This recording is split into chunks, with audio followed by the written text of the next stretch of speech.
The following may contain offensive language, adult humor, and or content that some viewers may find offensive. The views and opinions expressed by any one speaker does not explicitly or necessarily reflect or represent those of Mark Radulich or W2M Network. Please listen with caution, or don't listen at all. Hooray for Hollywood, where stars are living large, in mansions with their servants and their credit cards in charge, with fame that's fleeting, but the egos never change, where everyone's a genius, except the ones who really arrange. Hooray for Hollywood, where the scandals always sell, where every whispered secret is a new tabloid's tell. Oh, how we adore the endless red carpet galore. Hooray for Hollywood, where less is always more. Ladies and gentlemen, boys and girls, children of all ages, the Radulich Broadcasting Network proudly brings to you Damn You Hollywood. And here's your host. He's here to tell you how he got to Memphis. From the room where the women come and go, talking of Michelangelo, Robert Winfrey.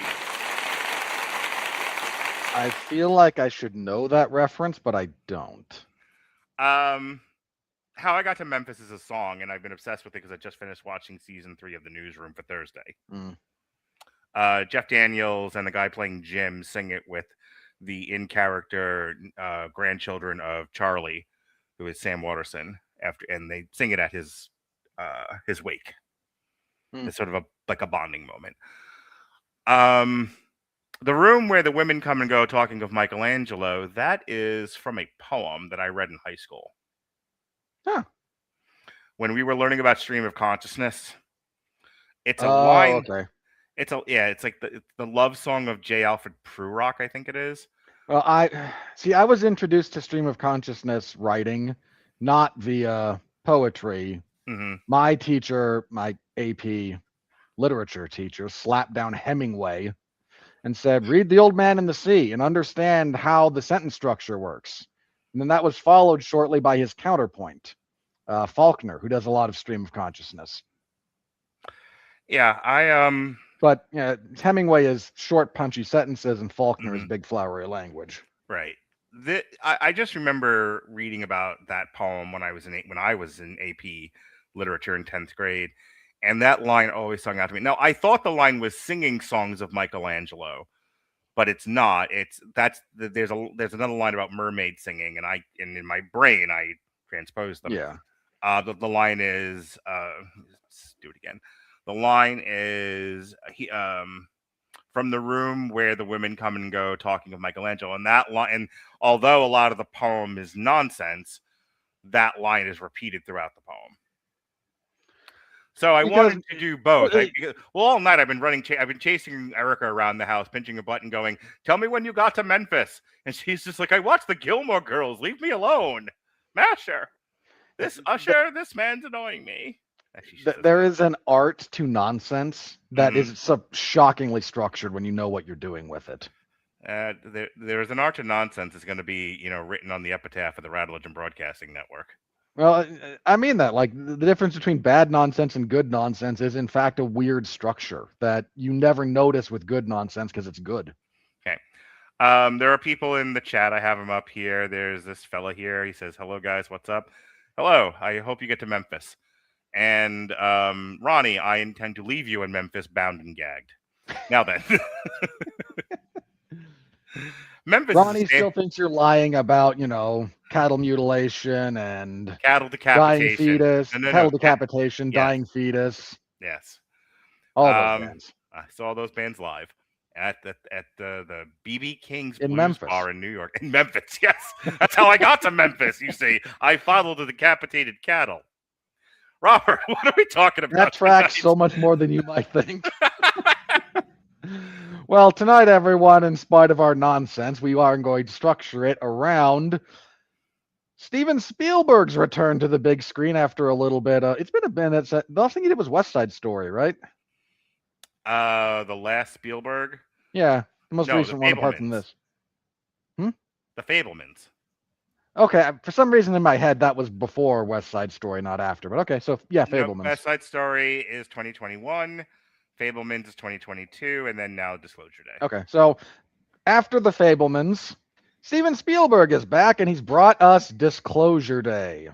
Yes, sir. Yes, sir. Yes, sir. Disclosure Day is a 2026 American science fiction thriller film directed and produced by America's favorite Jew, Steven Spielberg, from a screenplay by David Koepp, based on a story by Spielberg.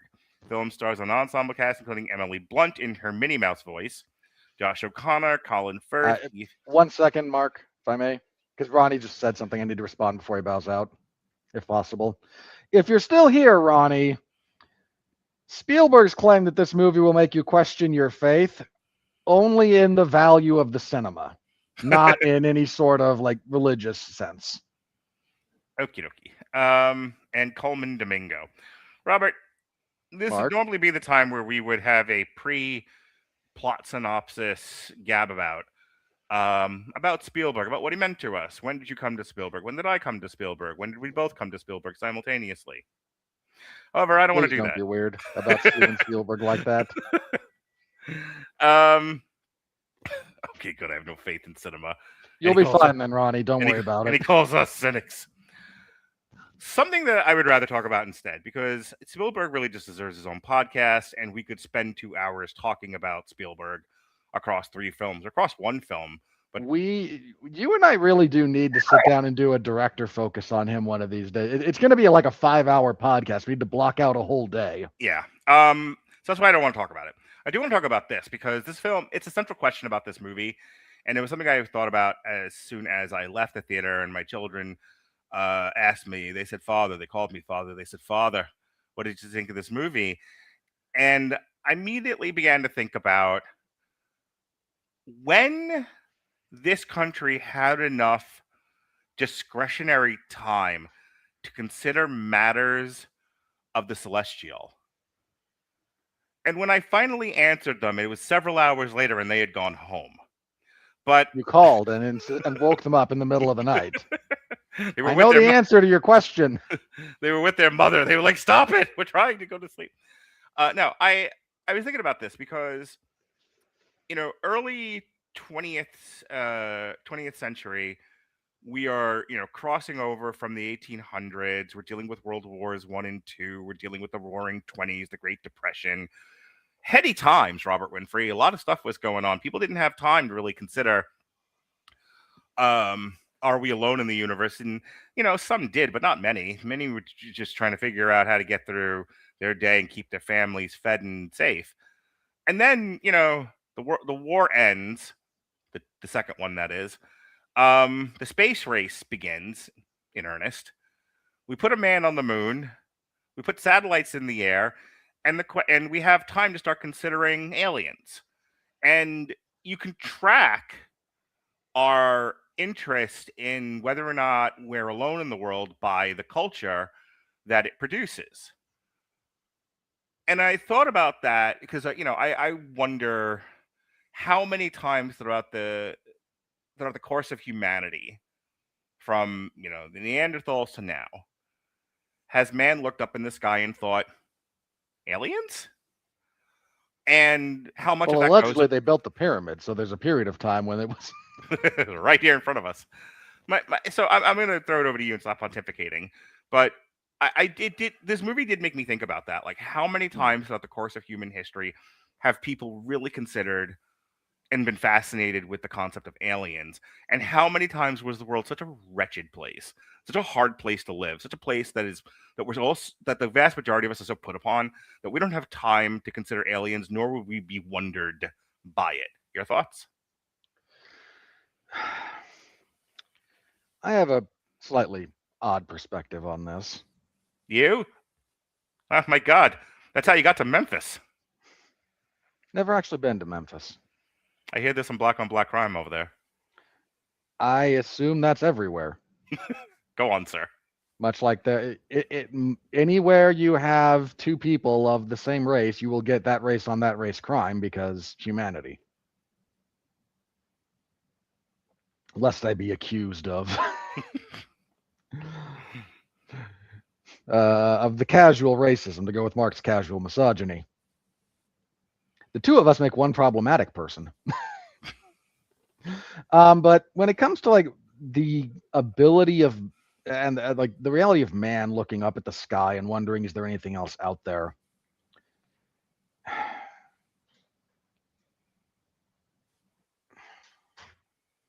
There's been long periods of humanity when I think that's an old tradition amongst people. Mm-hmm. I mean, there's like ancient Egypt, and I mean, like, bear in mind, people think ancient Egypt is like, oh, Cleopatra, right? Now, Cleopatra was closer to the iPhone than she was to the building of the pyramids. Like, when we're talking ancient Egypt, I mean like ancient Egypt. There's discussion of astronomy in ancient Egypt. Yeah. Like, we have references to it. Right. In fact, a bunch of places talk about Abraham being an astronomer, which I don't find shocking in the least for a number of reasons. So that's always kind of been there. It's there is deep within the human spirit, across all cultures, across all of life on this planet, across all human life on this planet. There is the yearning for what is out there. There is a part of us fundamentally that is filled, is empty, and will be, and is filled by not just like the sort of generally aspirational, but by the transcendent. Other than the obvious reason I brought this up, because it deals directly with what the movie is dealing with, I started thinking about Steven Spielberg. I don't want to put the man down. The man has given us a king's ransom full of great movies. He has given us some of the very best. And I don't think this movie is terrible, but we'll get to that. I've been thinking a lot about the boomers, mostly negative, but I can't imagine why. But I think about Steven Spielberg, I think about boomers, and I think about George Lucas, and all of those 70s contemporary filmmakers. They all kind of came about at the time of the space race, where the most exciting thing in the world was anything associated with aliens, space, technology, the final frontier. It is. I don't say that glibly to be like just make a silly Star Trek reference. I mean, right. The same spirit that animated us to board wooden sailing ships, big ones, but driven by wind and current, and cross the wild oceans of this planet, is the same animating spirit that like makes us look at the stars and go, but what's out there? Like, so that's a real thing. So he goes on to make Close Encounters of the Third Kind and E.T. based on the culture he grew up in and the things that excited him as a young person. And no one takes that away from him, and I'm certainly not going to do that now. But he also then becomes the great Steven Spielberg, and the great Steven Spielberg does not walk amongst the hoi polloi. So I think part of what informs this movie is this guy still carries that spirit of his youth with the distance of not knowing how the rest of us are doing. Now, maybe that's projection on my part. And I haven't talked to the guy. I haven't done any research on this. A lot of this conversation, I figured, let me do this in the opposite order I normally do this in. Let me just have the conversation first, and then I can have Fancy fill in the blanks for me. But I thought about that a lot because as a movie reviewer, I'm going to kick this movie a few times. But as a social worker and, mental To the health extent that we worker. are cultural critics. That too. I have to ask a lot of questions about the motivations of Steven Spielberg and what informed this movie, and I have to be fair. So for him, he's not worried about, his financial future. He's not worried about the grand effects of the oligarchs. He's not tremendously worried about what's going on in Washington. I mean, he may speak about it at parties and say, "Damn those MAGA people." I'm sure he's one of those guys. But I don't think he's worried month to month if he's going to make rent. And so he still has time to consider and be awed by the possibility of aliens. There are people today. I saw a girl on TikTok that said at this point, after working 60 hours a week, an alien abduction would be a vacation. Like there would be people who right now would walk outside. It'd be like Independence Day. They just walk outside. They'd see the lights overhead and be like, "Here, I'm right here. I'll take either one, abduction or destruction." And you know, and I kind of hate that for Spielberg because here he is going, "Doesn't everyone still love aliens?" And most of us are going, "Eh." And part of that is because at the time he makes those movies, the best we're gonna do is like Plan 9 from outer space. Like the the culture of movies and the style and the ability of movies up to the point that he makes his, the bar is low. It just is. Then he comes along. Roland Emmerich comes along. What do you call it? Actual Star Trek guy. Gene Roddenberry. Thank you. Gene Roddenberry comes along. Lucas comes along. And suddenly we have a million movies that deal with aliens and deal with them well and ask really interesting questions. So much to the point that all these years later, I don't think anyone cares anymore. Well, there's two other things going on as far as like how do you sell an alien movie these days? Mm-hmm. The actual Alien franchise is kind of dead, which is never a good sign for people's As is its interest. sister Predator. Yeah, and we have reviewed all those recent entries. Yep. Mark got into a fist fight about Alien Earth because he knew how much it sucked. I don't like to beat Jesse. Alexis is fine, but I don't like to beat Jesse. You the first time in so many years you felt guilt. It was so wonderful to watch that in your face. Like, no, I have to kick Jesse, but I love Jesse. Jesse, don't make me do this. Why are you making me? It was like I was Michael and he was Snoop, and he just looked at me and he said, "How's my hair, girl?" So I shot him in the face. Little bit, yeah. So there's a couple of things going on here. One, let's be honest.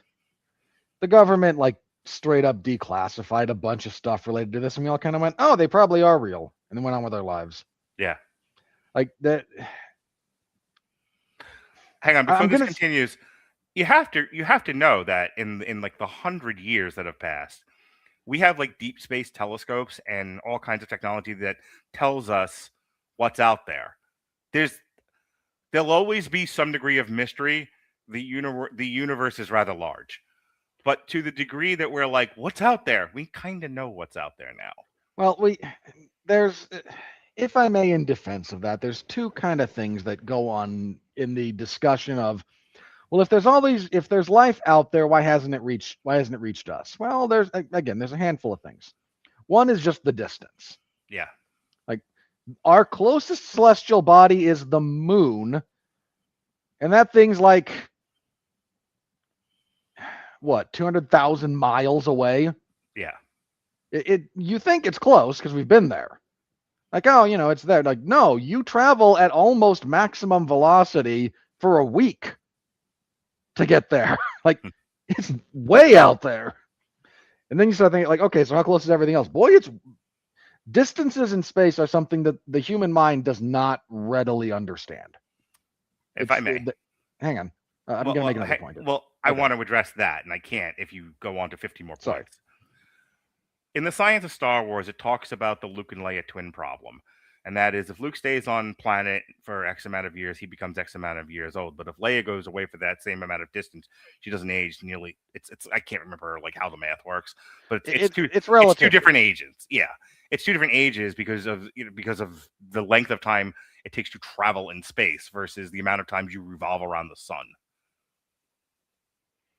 Well, that's a method. That's just a method of tracking time rather than like passage of time, which is a weird distinction that we have to make in this case. But look, Star Wars. I'm just convinced of the following: like the Star Wars universe does not have relativity. No, of course not. It couldn't. It could not. That's the point. Like a lot of the stuff that we dream about. Oh, someday we'll have the Star Trek Federation. Someday we'll have Star Wars. No, we won't, because that's not how physics works.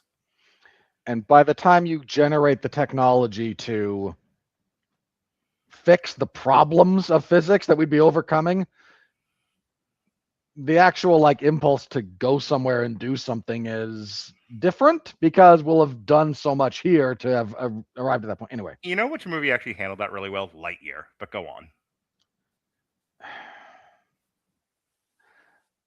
Lightyear moderately. I mean, Interstellar remains the gold standard for actually like tackling the physics of this stuff. I haven't seen it. Continue. Really? Yeah, it's one of the ones I haven't seen. Huh. Fair enough. Yeah, it handles this well, is the point there. Anyway.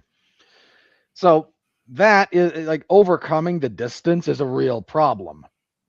Second, like, okay, well, couldn't they communicate? The fastest communication we have is light. Like radio waves, guys, that's a frequency of light. It's not the visible spectrum of light, but it's light. If you're curious what that means that when we talk to people in the shuttle going around the moon, there's a delay because light is not instantaneous. It's the fastest thing we know of, but distance still matters. If you were to try to talk to someone on Mars, there's a giant delay because of how long it takes light to get from the Earth to Mars. Now, if you want to try and talk radio waves, which again is a light frequency, trying to talk to another planet in our solar system is a virtual impossibility. Trying to talk to another planet outside of that, out there, like, no. So the point that you're making. Point that I'm making is if there is an advanced civilization out there that is spacefaring, the theory that I've heard best espoused to this is there's actually another technological leap for communication that is faster than light that we have not reached yet. That another species out there would have advanced beyond and would no longer use to recognize that that's what we're sending out, because it'd be a little bit like, well, why don't we talk with this? Why doesn't this other species talk to us that's lower on the evolutionary chain, and they're trying to communicate with smoke signals?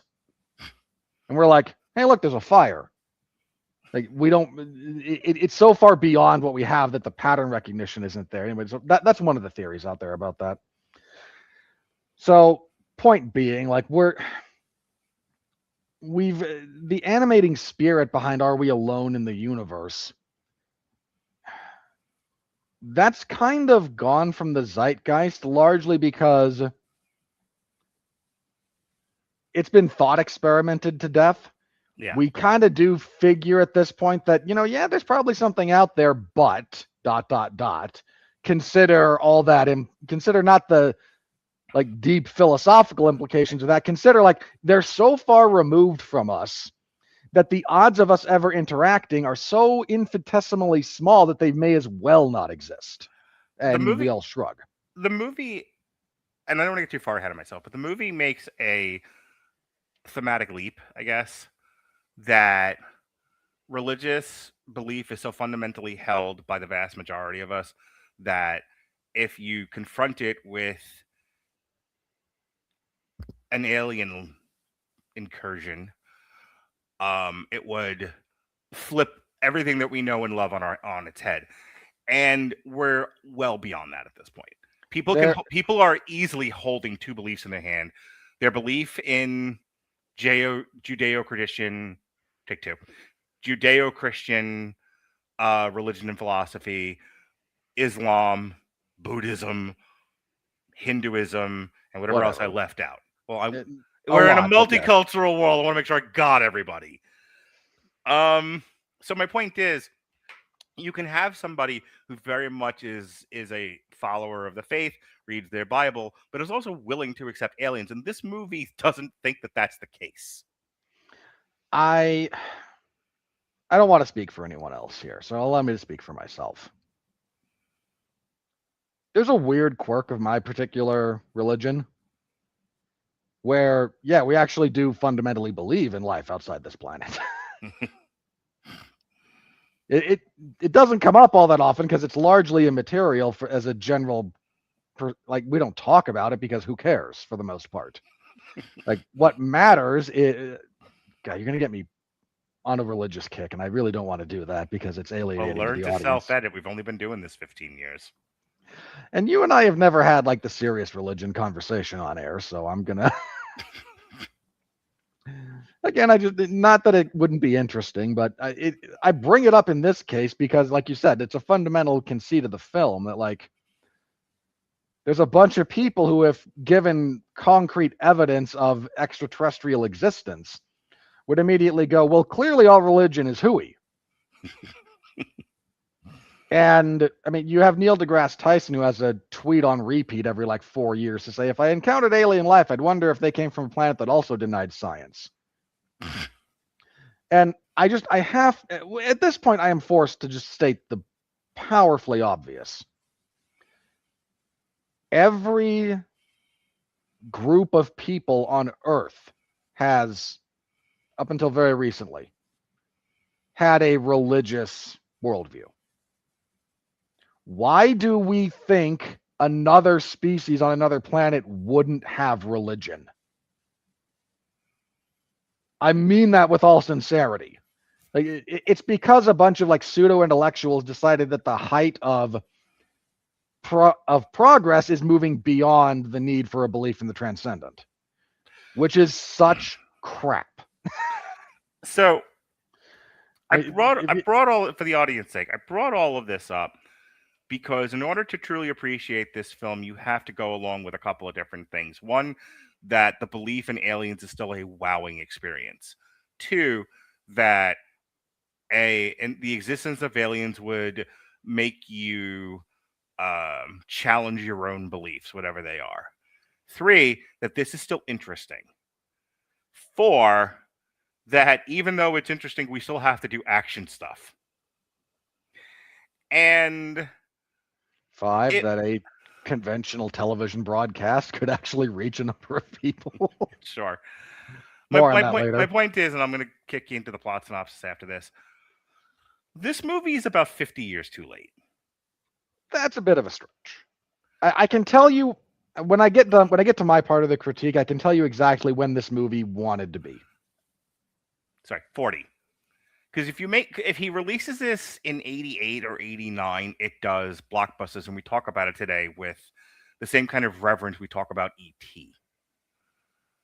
If you do it in the 90s, it's a little past. You could still drink it, but it's a little past its sell-by date. I think this really does desperately want to be late 90s. For like competing. 2 reasons. I think competing with like Independence Day. Hang on. After 2000, this movie starts to become a relic, and by this point, it's quaint, and that's being nice about it. You cannot. I hate to say you can't do this movie, but like fundamentally, what the world this movie wants to speak to is pre 9/11. Sure. The reason I say it wants the 90s is the same reason that like the X-Files worked in that time period. There's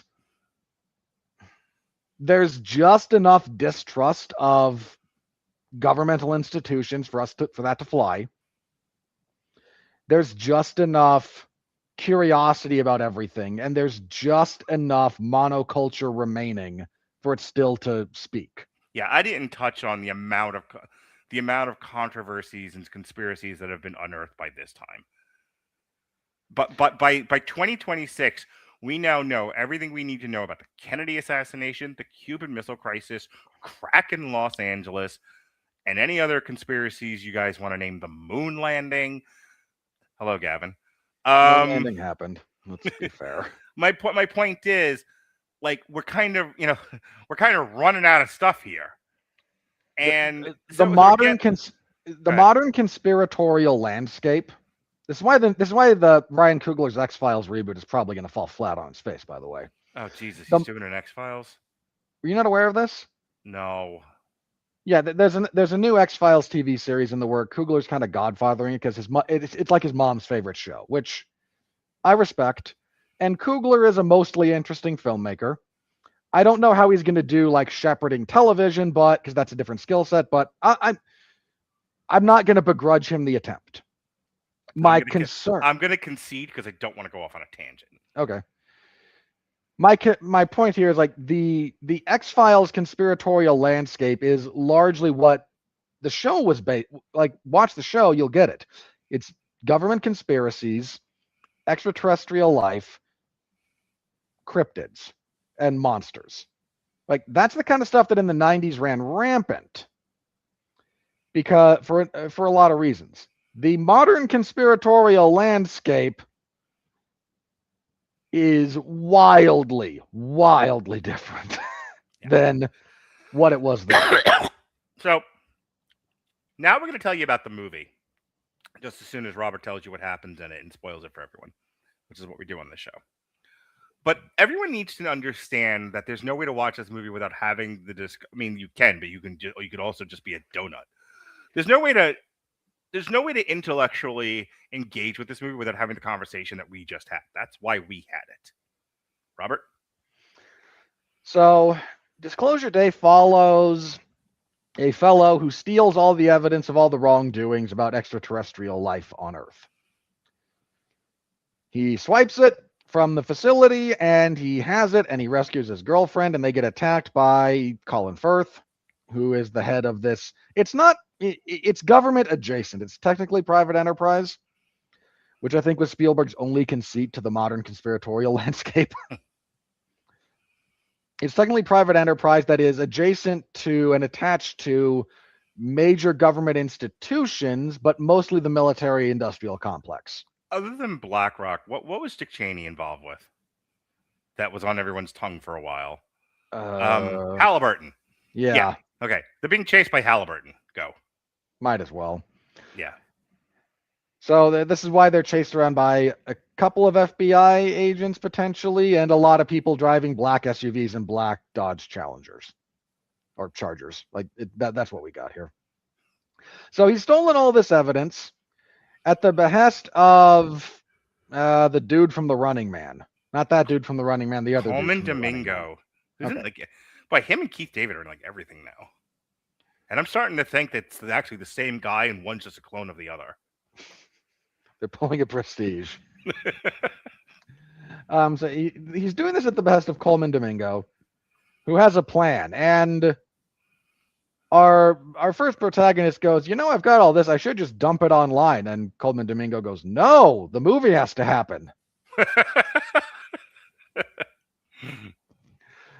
So he gets his girlfriend and he's on the run and he's being told, like, yeah, kind of make your way towards this location. Be careful because if you think wrong, they have the thought police, and Colin Firth can use alien technology to psychologically project himself into people, and it's a whole thing.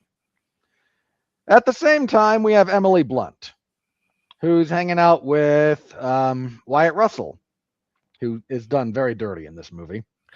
Who plays Wyatt Russell now in every movie.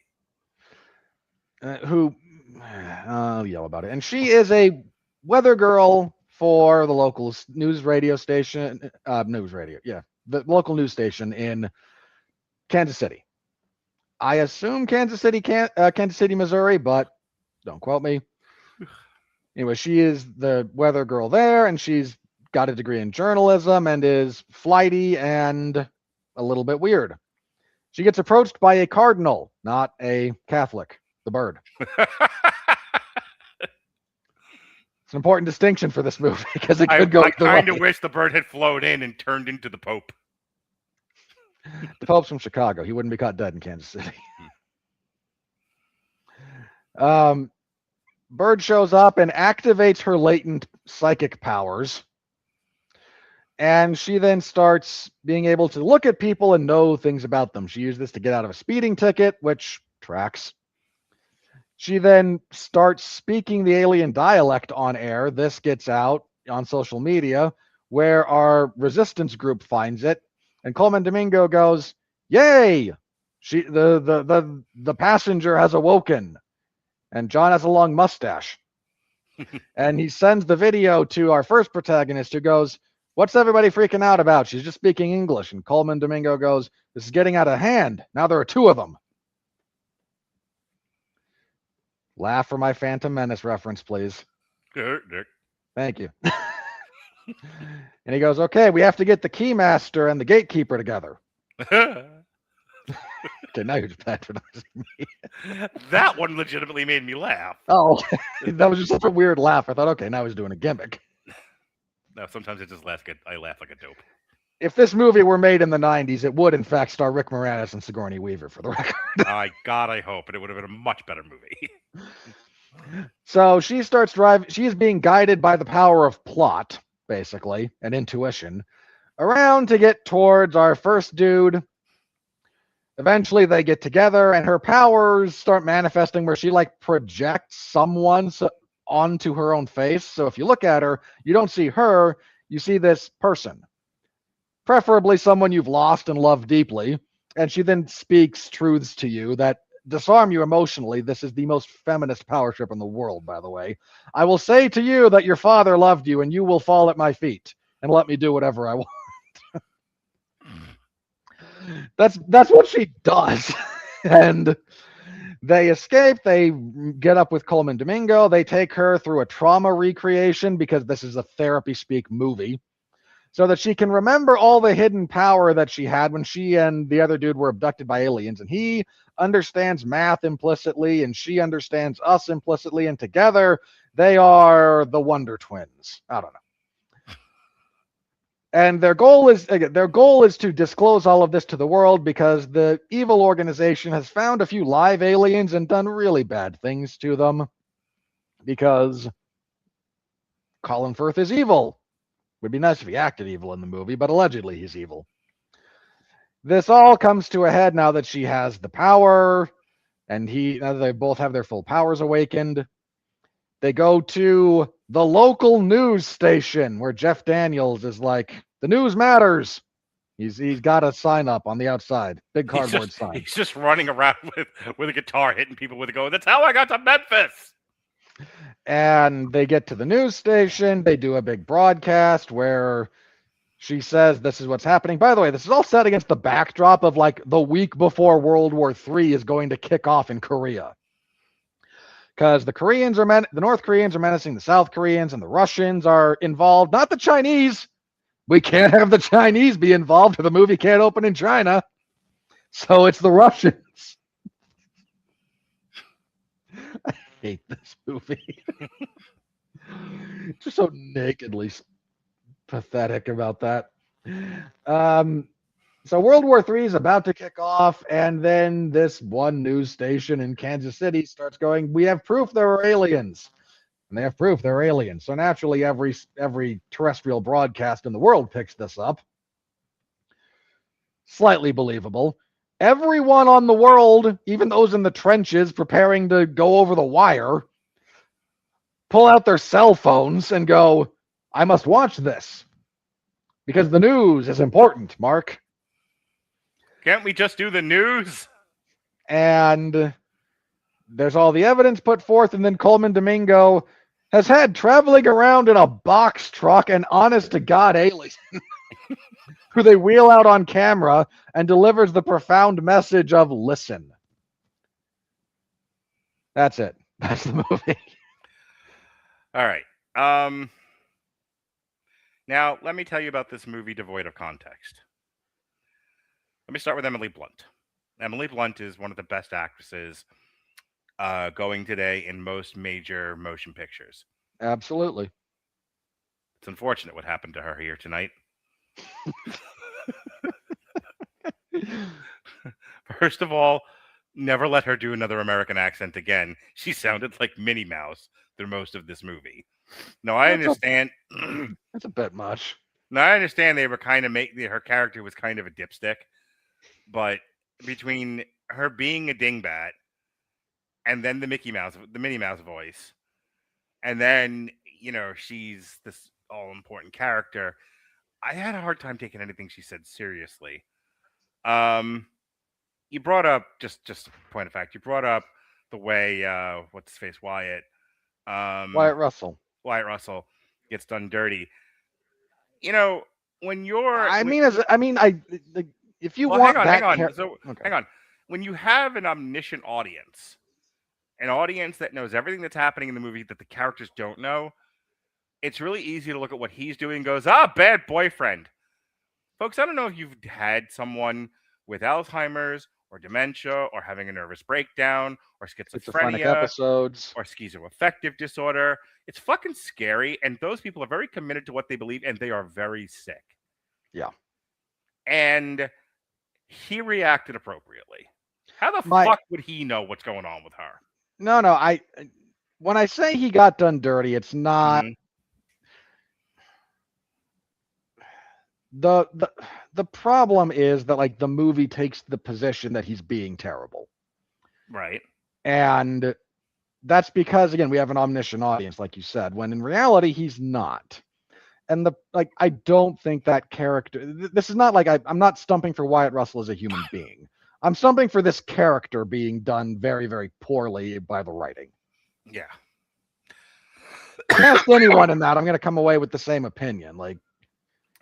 But I think it's a small example of everything that's wrong with the writing of this movie is that the movie wants you to think and feel a certain way, and it's going to do everything in its power to get you to feel it and think in a certain way, even if it does not service a character or it wrecks part of the plot. Having said that, the fuck's the other character's name? Josh O'Connor. It was another actor for a while. The idiot that's in Terminator Genesis. Sam Worthington? No, the young guy. Jai Courtney, maybe? Yeah. I think that's Jai Courtney, and so I confused Genesis for Salvation for some reason there. Yeah, I'm pretty sure it was Jai Courtney. Well, there was a while Hollywood was trying to make Jai Courtney a thing. They tried to make Jai Courtney. They tried to make a thing. Taylor Kitsch. They tried to make a thing. And now they're doing it with this poor fella, and he is absolutely the lead's best friend. He is not good enough to lead this movie. He is not good enough to be the action hero they're trying to make him. He was largely the kind. When I talk about like the kind of role, I mean like positioned within the narrative. Him as the priest in Knives Out is the kind of role this actor should play. Yeah, absolutely. Again, you can do comedy with it, you can do serious with it, you can do action with it, but that is the point in the sort of character hierarchy he should be occupying. Right. So he was miscast. So between a miscast male lead actor and a lead actress who this movie did Emily Blunt no fucking favors. And then you have our third character who you didn't even mention. That's how important she was to this movie. You have the former nun. She doesn't matter. Well, that's the kind of the point here, and this is part of the craft review now, isn't it? This is Eve Hewson. Who, oy vey. Just Woody. Dour. I've never seen someone have less reaction to having to stab themselves in the hand. Yeah, I was getting to that. Like, you're supposed to really feel for this character because the villain is imposing himself on her, and so that should get everyone stand her up, right? No, we can't have men, and I say this not really being sarcastic. We can't have men physically imposing themselves on women. It's wrong. This would be psychically imposing himself, but same thing. Yeah, tomato, and they don't let her react big enough. It for what they're trying to do, for what they're trying to make him. If you want that, then she has to go big, and she does not. It doesn't help that Colin Firth is devoid of menace. Yeah. So he again, speaking of woefully miscast. Yeah. So and that's a good third of this movie is what this guy's doing to this poor girl, and nothing. Say something nice about this movie, or I'm going to punch you in the face. There are two things. One, the train sequence is cool. Okay. When they're stopped at the train and they're being chased by Halliburton and they push the car into the train and they've got to get off the train, they got to get off the car onto the train before before another train hits it. Emily Blunt was in Jungle Cruise and she had to do a fair bit of action. I give her a lot of Edge of credit. Tomorrow, like she Yeah. actually is a very believable action. Right, and they put her in an appropriate, and because they made her, not action adventure woman, but a dingbat. This is the only part of the movie that got an emotional reaction out of me, which was, oh gosh, they almost killed poor Emily Blunt with a train, and it was Steven And she has a Spielberg. panic attack and fixes it by touching a player piano. That's believable. It's a grounding thing. I'm aware. Like it's just to your point about her not being action woman. Like the movie is, if I would have like dovetail onto a smart thing it did, like it treats her like the character she is supposed to be. Yeah, she has appropriate reactions as opposed to the other female. Well, her, and then frankly, Jack O'Connell is supposed to be a cybersecurity nerd who has no problem running long distances, shoving over fully kitted out soldiers. Yeah. And like his character does not behave like the character the movie tells us he is. She does. And that's like her performance and the script. So let's talk about the disclosure. If you don't got it, don't do it. If you're trying to do epic, but you just don't got it, don't make that scene as long as it is. You didn't have it. You didn't have the epic proportions you think you did. You didn't have the awe. So we got a guy here, and I'm going to address this now. I hope to hear what you guys wanted this movie to be. Sure, I'll answer you in a couple of minutes. Sign this guy. One of the things we do when we do stuff like this is actually that we like, okay, what do we think could have helped? So, and I guess I can actually dovetail into what he wants from this point. If everything is leading up to this disclosure, you have to do a better job of creating incidents of what this disclosure actually does. Having the news anchor shimmer, she's just quaking as she reads this. First of all, even in this fictional world, I don't believe that that's what actually happened. I think, I think if it's Megyn Kelly, she's just like, and now there's aliens, and I hope they vote Republican. It'll be something along. It would be something along those lines. Or the opposite. And they're aliens now, and and I bet they're queer. So something along those lines. Poor Megyn Kelly. Anyway, my point is, don't make me bust out like Rachel Maddow would show up and go, "Oh, there's aliens." Not enough lesbian aliens for my taste. See, I can make fun of her too. Megyn Kelly is more popular than she is. Well, duh. My left nut is more popular than Rachel Maddow at this point. Again, don't assume I'm doing I hate the Republicans thing when I'm not. Sorry, I've been half swimming in that sentiment after the White House card the other night. So okie dokie. I picked at the most famous, hottest, blondest anchor and competent.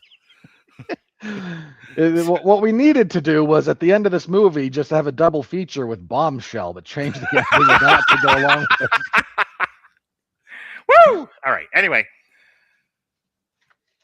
if Steven Spielberg took notes from Robert and I on how to make this movie better, I think there has to be a little less action adventure, and there has to be a little less time spent with our main characters. And you kind of have to do like an Independence Day thing where you have to move the camera around the world. Another example of this might be actually House of Dynamite, where you're kind of checking in with different areas of the world, because then you have these different places where you've got poles holding up this tent that this disclosure can impact. This movie was too small for too long. What I needed it to be was big enough for this thing to have the global impact it wanted to. They waited too long to the end to get to that point. And I think there also there was no, to my knowledge, and granted I zoned out a lot of this movie, but there didn't seem to be a lot of discussion of the implications of, and this is why I had the whole first part of the conversation that we did, because I don't think fucking Spielberg considered it. That's why it's not in the script. Of what are the implications of knowing that we have aliens today in 2026? I started off tonight's podcast the way that I did because you have to if you're going to make this kind of movie. So then he has to if he's going to make this kind of movie, and he doesn't. And that's the movie's biggest flaw. He is making a boomer alien movie well after, as we said before, about 20 minutes ago, well after the world changed so much that this movie now seems quaint and antiquated. That's a big problem I have. This movie is thematically and with a lot of the assumptions and sort of like centralized conceits it is on the order of 30-ish years too late. Yeah. You could get away with this in the, like, again, the latest you could get away with this movie doing what it does is late 90s. Right. Like but you could go into your craft review, because I really don't have much more to say, and we're at an hour. Okay. I agree with you that this movie wound up being way too small. Like, if you want to do, you either have to end this movie like you don't have the budget for epic, and like they disclose, and they are talking and we can, see little bits of what's going out, but the government is bearing down on them, so you have to do the, like, is this even getting out thing? Like, if you want the structure and the focus of this movie is on a much, much smaller scale, so your finale really should be on a much, much smaller scale. It's just, again, like, we're broadcasting because broadcasting matters. Like, which is another like central conceit of this that I don't agree with. Like, we do a big deal about we have to broadcast it because that's trustworthy. Yeah. In 2026. So, like, that's the thing. It's like, cut it at that point. Be like, all right, and 3, 2, 1, and cast. That's the kind of thing you have to do, because going beyond that, you haven't done the groundwork. Right. Or, like I said, go the opposite. Create enough. If you're going to introduce the concept that this is the night before World War III, then this has to impact World War III, and it doesn't. It's just assumed. There's a central. But you can't do that. Like, the guy's I'm aware. Like, I'm saying. I'm saying for the guy. The guy's like, well, what did you want it to be? Not do that. That's not good writing. You can't just do assumptions. If there's another central problem with this, that, like you said, it's very, I don't like using the word boomer coded, but that is very much of that generation. That is, all the aliens have been in America. The American government is in on it. Fine. No one else? No one crashed into Africa and was recovered. No one crashed into Russia's huge. It was bigger when it was the Soviet Union. Nobody ever crashed there. No recovered aliens in the Kremlin. Nothing in the water, of which the planet is made up mostly of. There's just so much that if you want to go into, there's a conspiracy ongoing, active. Like, I don't need Colin Firth talking with the director of the FBI and the DOJ. Like, what you need is the shadowy room from the X-Files, where you've got the Russian, the Chinese guy, the South American. Like, you have people from around the world who are all concentrated here, dedicated to the cause. And yeah, some of them are government officials, some of them aren't. That's the point, like, of this kind of thing. And we don't get that. It's just, this kind of like takes the scale of ET and then goes, But if a television camera saw E.T., the world at the very end. Yeah. And that's not believable. It's not landing emotionally because there's no context for everything else going on. You're right. Like you need that bit where like the opening act is us moving around, seeing different places and different people. Some of them can be involved in this. Like that's the other part of the problem here is one dude with one backpack has everything. I'm sorry. He's this close to having to be 16 and riding a bike, Steven Spielberg. Honestly, they'd have done better if they just called this ET2. If the search for more money. If you set this, I'm not even kidding. If you set this in the 90s and make it a kids on bike save the world story, it probably does better. Probably. What was attempted here just doesn't land. This needs to be bigger in the beginning to establish the stakes. There's so little sexual chemistry between the boyfriend and the girlfriend. You could have just had them be adolescent children. That might have put sexual chemistry between them if you hire the right teenager. Hubba. It's a teenager thing. So Sinus guy chiming in. Saw it as a remake of Close Encounters. They were both journeys. The problem with the analogy there is Close Encounters actually gets the scale right. You do bounce around. You don't only follow Richard Dreyfuss. He's the main one we follow, but he's not the only one. We spend time with the government agencies. Again, if you want to look at this sort of thing done a bit better in terms of how do you present the idea you want at the scale you need it, Independence Day. Look, I'm well aware Independence Day has its flaws, but structurally, Independence Day works a lot. Yeah. You have a lot of different characters, a lot of different locations, and so when everything goes kaflooey, you have large scale. You come out of Independence Day really feeling like the world was threatened. You don't get that from Disclosure Day. You don't get the sense that the world was threatened or that it was saved. Right. It's just out of step. Like this is creatively, thematically out of step with the modern world. And that's not always a bad thing. It's a bad thing in this case because what you're trying to do, that was a sci-fi movie, and Sinus guy, like Close Encounters is a very much science fiction movie. Here, the fictional science is very minimal, apart from it being like it's an action adventure movie, is what this is. Yeah, with science ideas. The fictional science might as well have been satellite imagery. Like, how do we track people? So, all right. I think we've addressed this guy's concerns as best we're going to.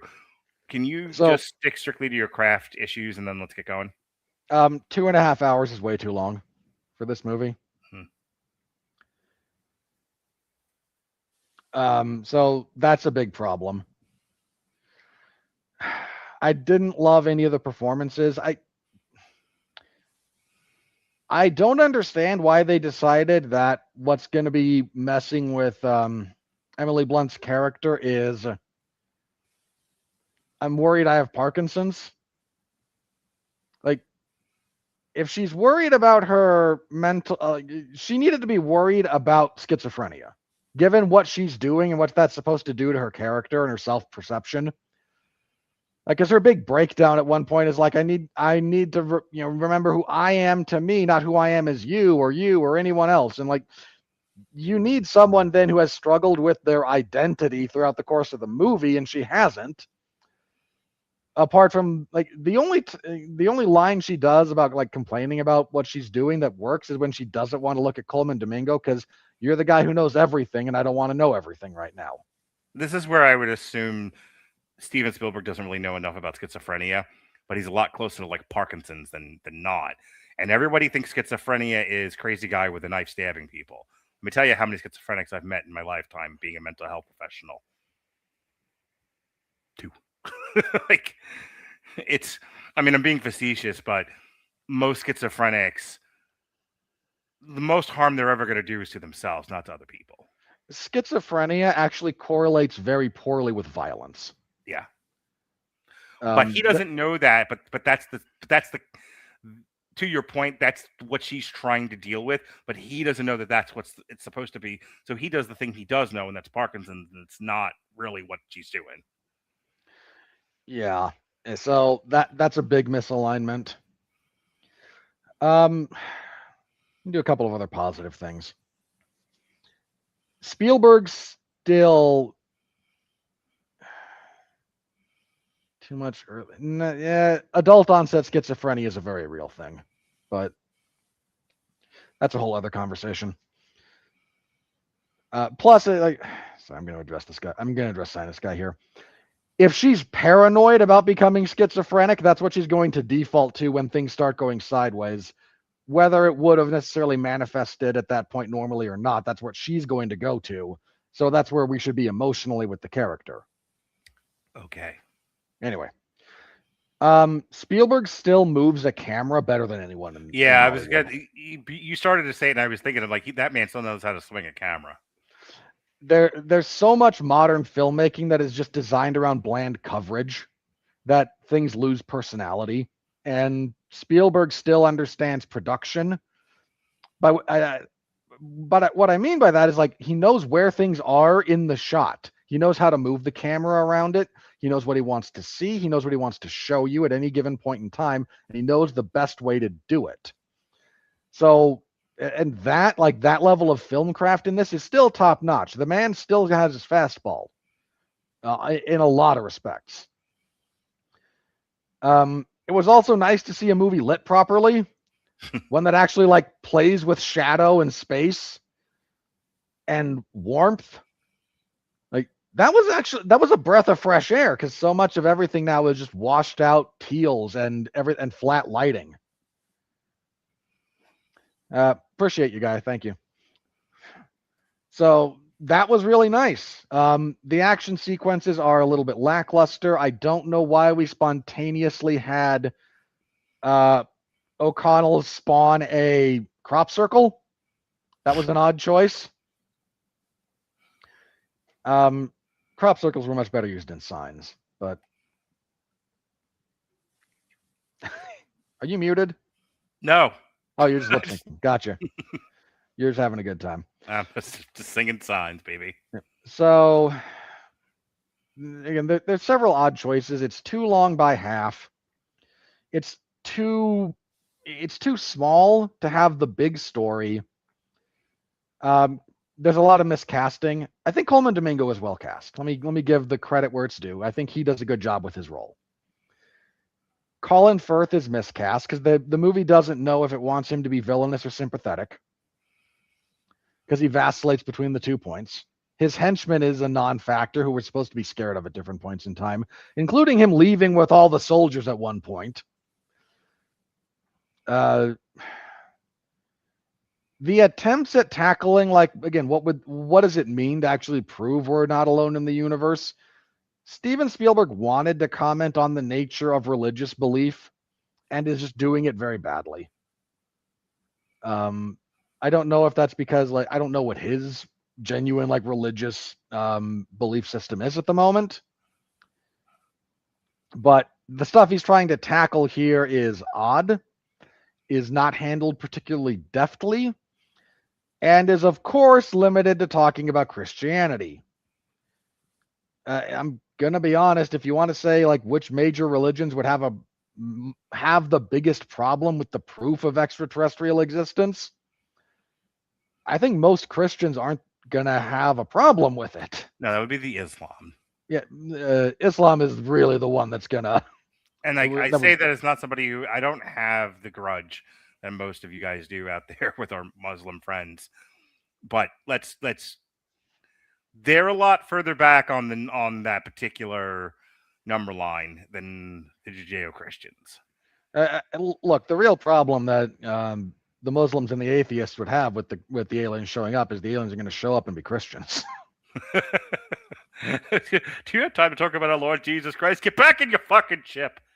I mean, I joke, but that is my actual position on that.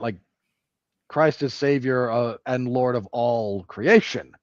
That's not just Earth, literally all of it. So, yeah, they'd show up like we're gonna get visited by missionaries from outer space before we. But that's what they're gonna show, and then they're gonna get shot by the government. Probably. Like that's what would happen. But please start the grab. And you then wheel out an actual the live alien at the end was so weird. Like, because Colman Domingo has this thing in a box truck just hanging around. Honestly, Mars Attacks dealt with this better. In some respects, yes. That's the only time I'll ever say that about a Tim Burton film versus a Spielberg film. So that was odd. And then, like, because we've gone this far, you're stuck in the position where, like, okay, the alien's going to speak and you're going to translate what's its big words of profundity. Listen. Can I tell you? It may as well have been Navi floating around as a sprite going, hey, listen. No, you're missing subtext here. You're going to hate this, but since you keep bursting out with your religious beliefs, let me tell you about my political commentary. Again, this may be projection. Haven't done a lot of research, but I happen to know a lot of people Steven Spielberg's age and the kinds of people Steven Spielberg tends to be around. So I'm taking a wild guess here, and I think I'm on terra firma. The liberal side of the political spectrum is really aggravated with its brothers on the other side because they have good ideas.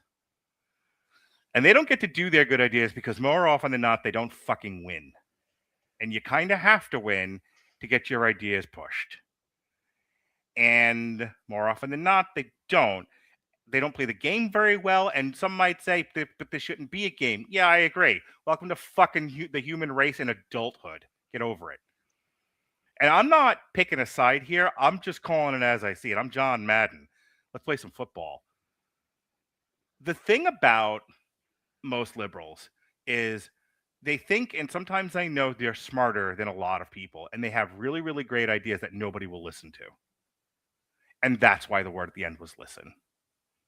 Because at the end of the day, and this is probably the thing that aggravated me the most about this movie, is that this is liberal wish fulfillment. A lot of it, yeah.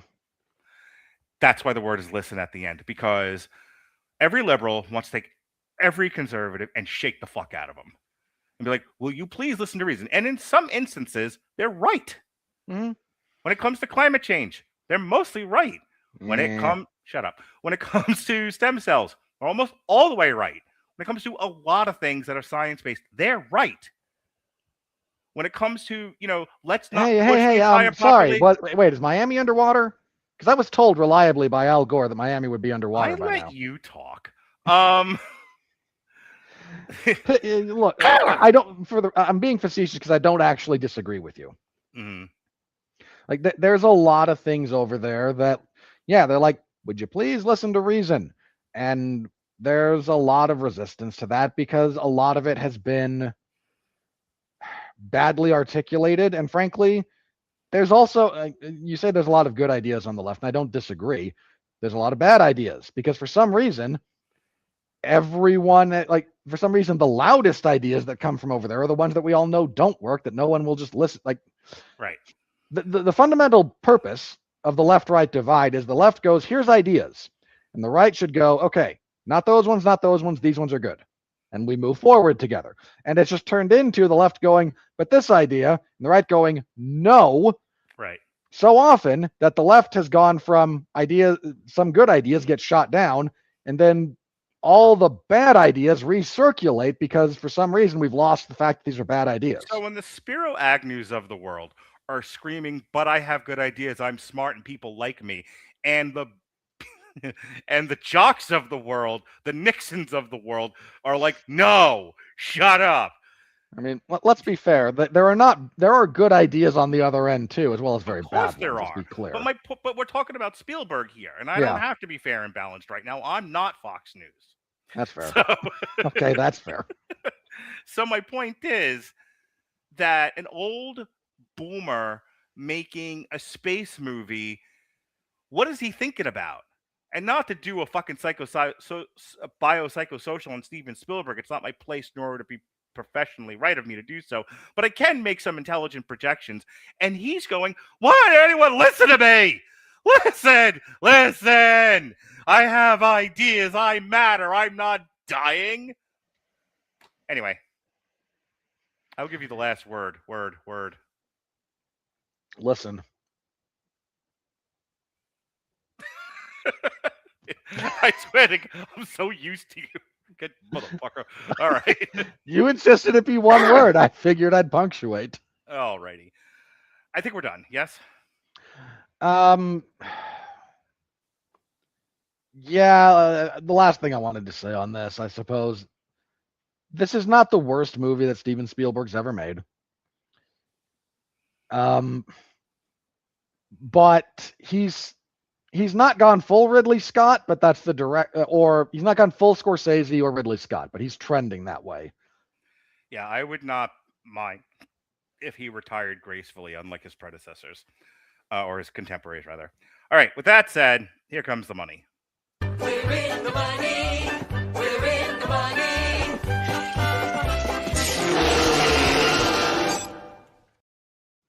Ah, yes, now. On a budget of 115 million reasonable dollars. Shockingly reasonable. This thing has made I lost it. This thing has made $94 million. And the box office reads on the Wikipedia page, as of June 15th, 2026, Disclosure Day has grossed $44.5 million in the US and Canada and $49.5 million in other territories, for a worldwide total of $94 million. May 29th, 2026, prior to the film's release in the US and Canada, Box Office Pro projected an opening weekend of 40 to 50 million. On June 10th, Deadline Hollywood projected an opening weekend of around 65 million worldwide. A report by Puck estimated that Disclosure Day will need to cross 300 million to break even at the box office. You know, it's a sad day when, like, that is reasonable. And it's not going to get there, but that's actually not an unreasonable. Yes, it's not like these other asshole movies. 700 million to break even with the Mandalorian. Yeah, it's not like Mandalorian and Grogu, where like we're gambling on 600 to 700 million before we start seeing profit. The film made 6.5 million during Thursday previews in the U.S. It ended up debuting number one with 44 million from 3,824 screens at the domestic box office, with an additional 48.9 million from 73 overseas markets, for a worldwide total opening of 93 million. When analyzing the film's box office performance, David A. Gross from the box office newsletter Franchise noted that international territories could help the lifetime gross of the film in the long run, stating, "Sci-fi thrillers do well abroad. I can see Russia from my house. These are the visual stories that everyone understands. I sort glass. That's my job. Red ones over here, green ones over here." 60% of moviegoers were 35 or older, with 48% of the gross coming from premium large formats. It also has the highest opening for a Spielberg and Amblin Entertainment original title not based on any previous IP. Are we solving for inflation there? Because I don't think we are. No, there is no way that's adjusted for inflation. Yeah. Disclosure Day was the number one movie of the weekend. Obsession rose from 4 to 2. The word of mouth is getting out about that. People are rushing to the theater to see it. Scary Movie dropped from 1 to 3. Backrooms 3 to 4. Scary Movie is what, 3 weeks out now? 2. Yeah, 4% drop for Scary Movie? Correct. 73.9%, yes. I'll round up there. Mm-hmm. I hate the Wayans Brothers comedies as a general rule. Flames on the side of your face. I think the saving grace for Scary Movie is they shot that for like $150. Yeah. The change in Dwayne "The Rock" Johnson's pockets. Masters of the Universe dropped from 2 to 5. Yikes. And that movie is boom. Bomb. DED dead.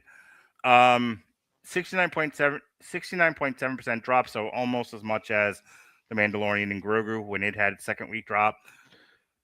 let me say this again. If Amazon, MGM, Pornhub is committed to rehabilitating this IP. This movie don't matter. It would have been nice if it made money, but it don't matter because they can afford to piss away a box office in the attempt to rehabilitate this product, which is something I believe in. I think there's room in this world for a Masters of the Universe series of movies. Probably. So if MGM's got money to burn, and Amazon MGM's got money to burn, and they do, I think what I'm hearing, like there are some that's like just based, they're not doing any kind of interpretation. They're just looking at raw numbers and going, "There's no fucking way this gets greenlit for a sequel." But I'm telling you that I think Amazon MGM is currently in the process of trying to rehabilitate all of their broken toys. This is one of them. So they're willing. So if it loses money the first go around, fine. If by the third one of these it's still not making money, that may be a different story. Well, but I think for right now, hang they're on. willing to wait. My hunch is if the second one does worse than this, that'll be the end of it. If the second one doesn't feature She-Ra, I'll eat my hat. Well, of course it would. But like, the point being, like, if they're probably willing to invest some of that money into rehab, but I don't think they'll do that twice. Even Amazon, mighty Amazon, is probably not going to greenlight a third one if the second one is another movie that costs $200 million and doesn't even cross 150 million at the box office. Star Wars, The Mandalorian, and Grogu stayed at number 6, 4 weeks out. Michael stayed at 7. BTS World Tour debuted at 8. The Furious. By the way, heard pretty good things about that. Do you know when the next Fast and the Furious movie is coming out? Not until 2028. I got a trailer for the re-release of the original The Fast and the Furious. So did we. Yeah. I immediately was filled with the urge. Let me tell you. Could we just talk about this for a second? Throw myself off a building. Can we? I'll join you. Can we talk about this for a second? Sure. Do you remember when we reviewed? I think it was Fast 11. I think it was. It was 10. It was 10. So no, I thought they were ending on 12. It might have been 11. Okay, whatever the last one was. The one that ends with Dom Toretto driving his car down an exploding dam. Do you know when that was? Oh, it was post-COVID, but it's 2021. Not much. It was 2021. Yeah. Let me tell you about that review. A couple of things. One, 2021. John Cena died. 2021, there were still COVID lockdowns going on. Not a lot, places, but there were places. California mostly. 2021 was a fun year because Disney was doing day and date with Cruella, and did day and date with Black Widow. Also did day and date with, I believe, Raya and the Last Dragon. That was would have been. I'm pretty sure. Yeah, it was that or Mulan. No, Mulan was just straight to Disney Plus, and that was right. Yeah, right. Raya, they did try to release. Yeah. The movies kind of opened up again with Godzilla versus Kong. That was, and I remember that because at least here in Florida, like that was the big reopening where there was no longer any COVID restrictions. Now, other places there was the lockdowns, but the line of demarcation where the earliest big openings were in Florida was in March, and it was Godzilla. It was the weekend of Godzilla versus Kong. Ask me why I know all that. So, but the other thing about what was going on that year, aside from all the day and dates I had already mentioned, was that Time Warner was also doing the day and date thing for all of their movies. So, from everything from like Wonder Woman to The Matrix, Transcended, was all, and Dune was all day and date in the theater and on HBO Max. The only studio that was brave enough to put their movies back in the theaters where they belong, no fooling, they weren't putting out shit. I don't even think Peacock was a thing yet. Was fucking Universal. And in fairness, there were Warner Brothers was about 50-50. No, Warner Brothers released everything day and date. That was their whole thing. Hang on, almost. Um, There's one movie they didn't. Now remember this because I couldn't watch it day and date. Oh, dude, Chris Nolan never was going to let them go day Oh to yeah, day it with was Tenet. It was Tenet, but that was 2020, wasn't it? Wasn't that 21? That was 2020. Because I remember in 2020, I went to the movies to go see Tenet and the New Mutants. Yeah, the New Mutants was the last thing we saw before it really locked down. Yeah. So anyway, my point. Well, no, the last thing we saw before things locked down was Onward. But my point is, with bringing up the Fast and the Furious, was we hadn't been on video for that long.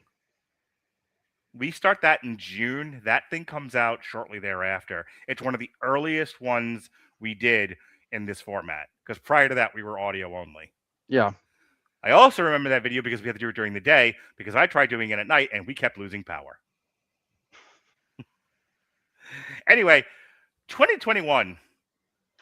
I was married at the time. I had children. Both children were in elementary school, as I recall. That was 5 years ago. Mm-hmm.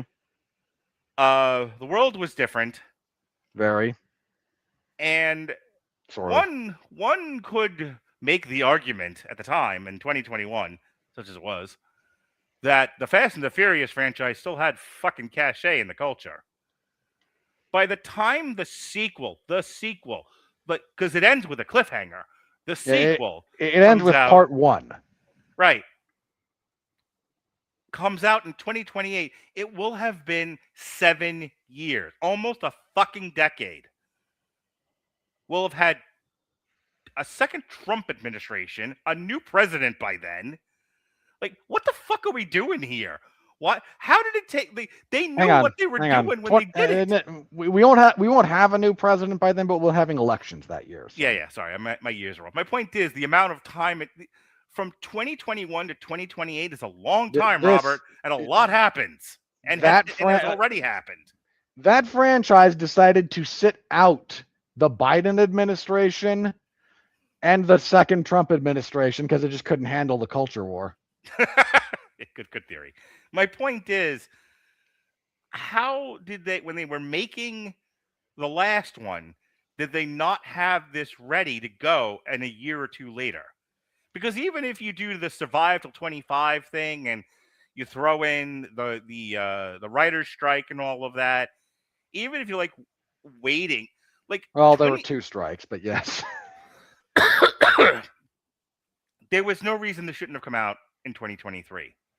There was certainly no reason why it shouldn't have come out in 2024. Yeah. By 2025, what the fuck are you waiting on now? The thing is 4 years old. 7? 7?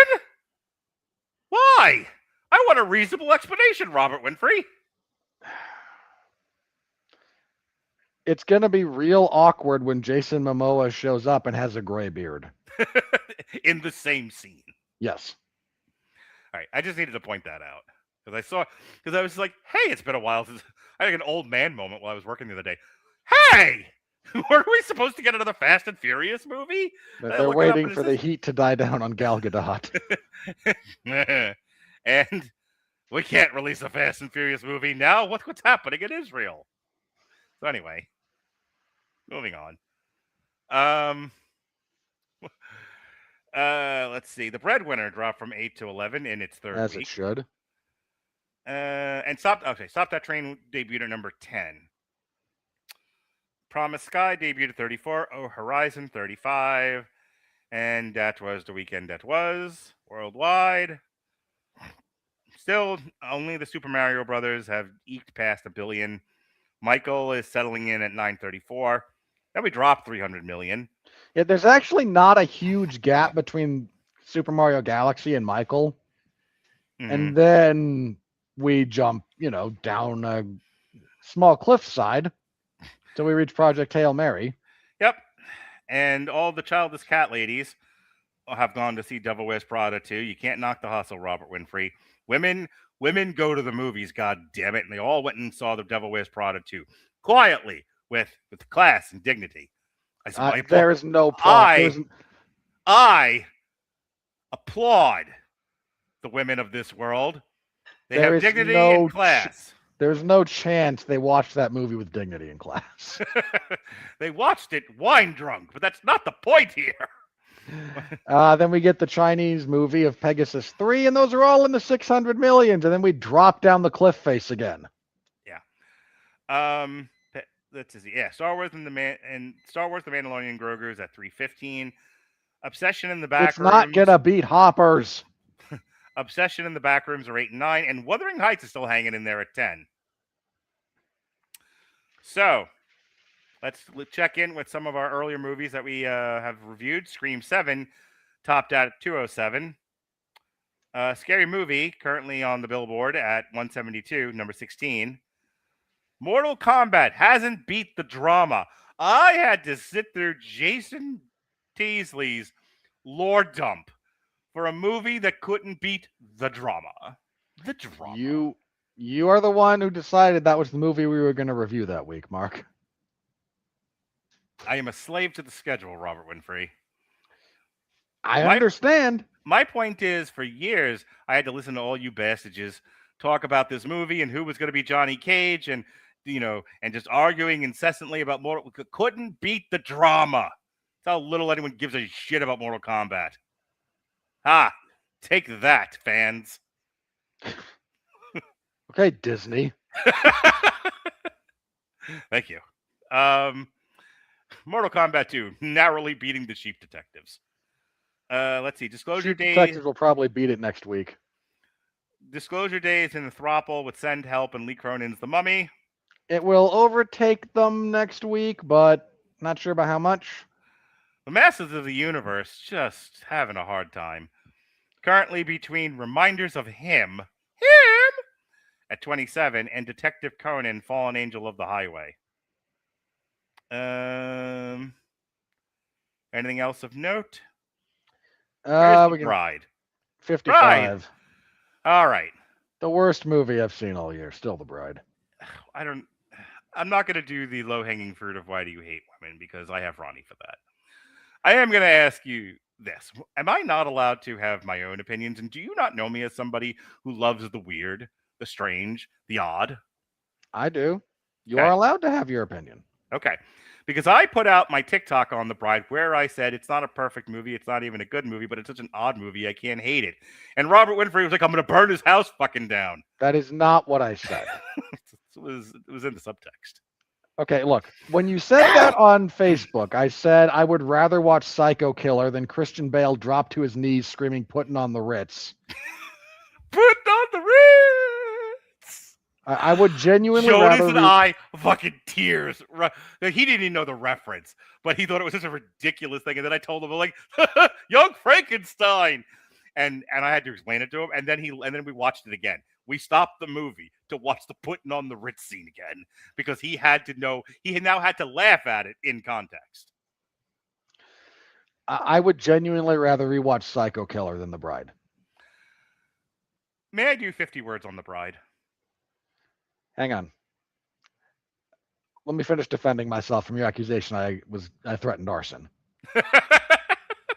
So on Facebook, I said I would rather watch this other truly terrible movie again before ever rewatching The Bride. That was my statement. I stand by it. On your TikTok, I said, oh, we're going to wind up fighting about this on our year-end show. Okay. I accurately predict that when we get to that point, we will have the discussion because you weren't on the movie review. That's how that's my only point. I have not threatened you with arson. Yes, please, this is your show as much as mine. Do your 50 words on The Bride. Imagine if Maggie Gyllenhaal were a grad film student, but also she'd gotten her bachelor's degree in feminist studies. So imagine Maggie Gyllenhaal got it. Yep, but I repeat myself redundantly. So anyway, so here's Maggie Gyllenhaal. Poor Maggie Gyllenhaal. Maggie Gyllenhaal out there in her pink dress and her curly blonde hair and her lolly. She does not have blonde hair. That's your takeaway from that description. Keep going. Anyway, I must correct the record on occasion. Dear Maggie Gyllenhaal, she has these liberal feminist ideas that are unchallenged by anybody because nobody wants to tell this woman what for. She's a Hollywood actress after all. Because No. no one wants to be in a room long enough with her to have a conversation. Tomato, tomato. So listen. So They're not the same thing. and so no one's telling this woman no. And she has all of these ideas, and it's her first time directing. I And mean, I this tried to tell her no, but she wouldn't stop. And so this movie just screams film student film. Okay? This is like when you are in college, and I have been there because I have not been to film school, but I have taken film classes, both production and interpretation. So I have seen people unabashedly pour their all into an idea, and they don't yet know self-restraint, and no one's telling them no because this is a collegiate affair and they want you to express yourself. And that, I think, informs a lot of what The Bride is. Now, it's tonally all over the fucking place. Christian Bale is doing God's work with that role. And Jesse Buckley, There is no way Maggie Gyllenhaal actually directed Christian Bale. There is no way, having seen the movie. She took whatever performance he gave. And him being Christian Bale was like, I saw Denzel Washington in Training Day, and what that man did with the setting. I'm gonna do the same because I'm Christian Bale and I can, and I don't need to get any further than that. Jesse Buckley, this woman who nominated or won, I don't remember which one. She won an Oscar. Yeah, she's clearly a capable woman. Again, it's just told be unfettered insane. And she is, and she's doing the best job she can with it. It's a weird fucking movie done by somebody who didn't have any restraint or editorial oversight or an adult mature emotion. And I kind of like that. For the same reason I defended Such That I Did, it's in the same ballpark. For the same reason I defended last year's Snow White. Everybody else got up in arms about it. You said I was, being intellectually dishonest, and I'll never forgive you for it. Now, for the record, I apologize for that. As bad as Snow White was, I was having a good time with it because of how stupid it was. Kind of the same thing here. I had a good time with The Bride because it's so unhinged. You also didn't have to pay money for it. Fair. I do have to pay for a subscription to HBO Max, though. Sure, but your only cost was time. I lost time and money. My son, who is as critical as you are these days, both agreed with the point that it's not a good movie, but it is a fun and interesting movie. And both of us had a grand old time watching this disaster piece. Look, if you want to tell me that it is the best movie of the last year suited for Mystery Science Theater 3000 style ragging, I won't disagree with you. That's the thing. It's I can point to a million different things in this movie that A, made no sense, B, were hilarious. Unintentionally fucking hilarious. And my only By the way, thought... Jonas thought a much better movie would have been just focusing on the detectives. He was like, I want to see a separate movie with just them. Show him the Warren Beatty and am I blanking on her name? Bulworth? No. Tracy? No. Back one more. I don't have time to look this Bonnie up. and Clyde. I'm trying to remember the actors. Oh, yeah. I got to show them Bonnie and Clyde one of these days. I think it's Faye Dunaway. Yeah. Don't quote me. Anyway. Hang on, no. Show him that. Mm-hmm. And then go, okay, now remember how you said you wanted to see just a separate movie about the detectives in The Bride? And you go, yes, father, because he calls you father. Mm. Then show him the Netflix movie The Highwaymen, starring Kevin Costner and Woody Allen, about the people who killed Bonnie and Clyde. Fair enough. Anyway, I get why people... I get why the angry guys on the internet bragged on it. I don't have their predilections. I just don't. I don't have their hangups either. So... for me, I was entertained, but I was entertained in the same way I get entertained by watching B movies drive-in movies, something weird movies. You were art entertained the house same way movies. you go scrolling through TikTok for people who can't sing exuberantly doing covers of songs. Sure. Anyway, next week is Toy Story 5. That'll be the number one movie of the weekend. I believe that's tracking well, both critically and Almost box certain. office. Look, I'm gonna have to. I resisted the urge to fight some people about Toy Story 5 the other day because a lot of the early reviews are very, very positive.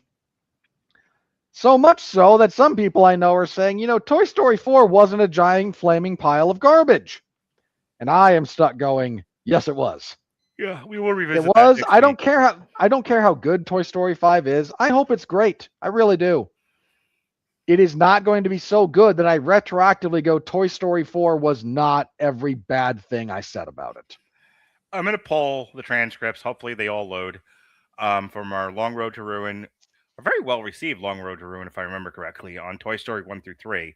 Well, that's a lot of you and Sean just like unpacking yourselves. The predictions I made about the falling apart of my marriage are positively prescient.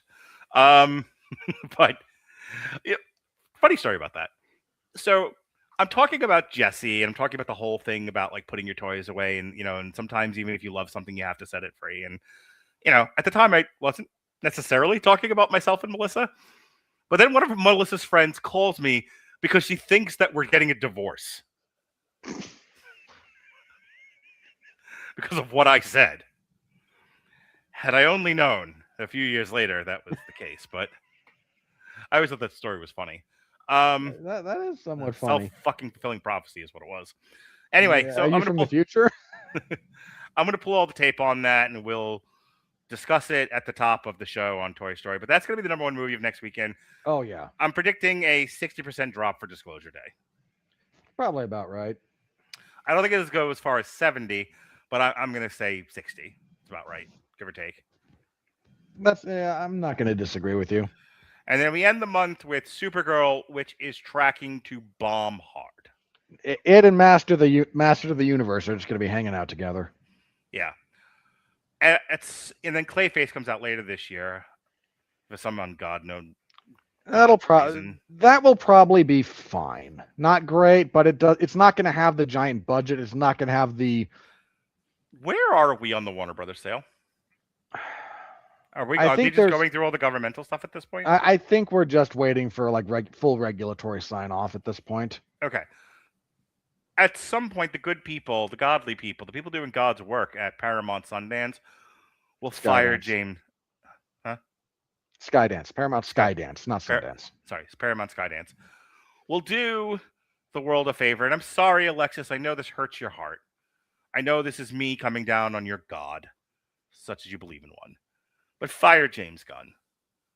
He has fucked this up to a fare thee well. And I don't think there's any. And at this point. But he's already filming the Superman sequel. And that should be it's his curtain call. Let him finish out Superman and be done with this. I appreciate that James Gunn realizes what's about to happen to him, and he is desperately trying to do as much stuff as he can between now and then. So when they call him into the office, and he walks in, and there's the gun behind his ear, you can go, but wait, I'm not done yet. Look, I'm in the middle of this, and this one, he's setting up his arguments, and I can respect it. He is not a complete moron. He's not going to be pulled into he's not going to walk into that particular execution chamber unknowing. He's going to do his darndest. But yeah, when Superman underperformed, Supergirl is going to not do well. Clayface is going to be fine, but it's going to be a slightly smaller budget horror movie about a Batman villain. Like you're going to find like the niche market for that, but that's not going to save your grand vision for the DC extended universe. Fire James Gunn. Let's get him through the next Superman movie that comes out next year, and then he's gone. We're done with this. And then put DC on film away for a while. Put it in the same fucking drawer as Star Wars. Lock it, swallow the key. Shit the key out. When you do that, several years later, you can open both again and start small. Start with something reasonable. You have to kind of do what you're doing with He-Man right now, which is you have to rehabilitate these two products. DC on film is fucked. It just is. I know there's people who are going to hear this at a later date. You're like, why do you hate? What are you, Snyder Bros? Are It we is amazing. advocating for the return of the Snyderverse here, It people? is We're not. amazing. I haven't collectively, individually, sure, I've liked some stuff, but I haven't collectively liked anything that Warner Brothers has put out on film with real people, not cartoons, a DC product since The Dark Knight. How fucking long ago that was? I was in a different marriage back then. No, wait, I was That's dating 20 Melissa. years, give or take. Yeah, I was. I correct myself because I thought I was with wife number one. No, I was dating Melissa at the time. Want to know how I remember that? Because she hid in my armpit through the entirety of that movie. That's As how long someone who- ago it was, though. It was 2008. As someone who did enjoy The Dark Knight Rises, personally, but also as someone who famously did not like the Batman, He went and made a sandwich while I gushed. I was not going to be helpful contributing to what you and Andrew were doing, and I knew it. So He fucked off. look, if we were on camera the same way, I'd read a book. I'd have read a book. Oh, right. I should have read a book. Is what I should have done. I thought the performance art was funnier of me being off camera. I'll never forgive you. Why? What was I going to contribute? Anyway, yeah, I contributed to the review. I didn't want to be part of the gushing. yeah. So, like I said, the last time they put out the most competent thing they could put out was The Dark Knight. That's how long ago this has been. And again, there have I been, mean, hang on. You and I both are generally positive on Man of Steel. That's what I'm saying. There's ups and there's downs here, but can you name a single movie that has come out since The Dark Knight that's better than The Dark Knight on DC on film? No, you can't. I'll answer for you. No, that's I stand corrected. Blue Beetle.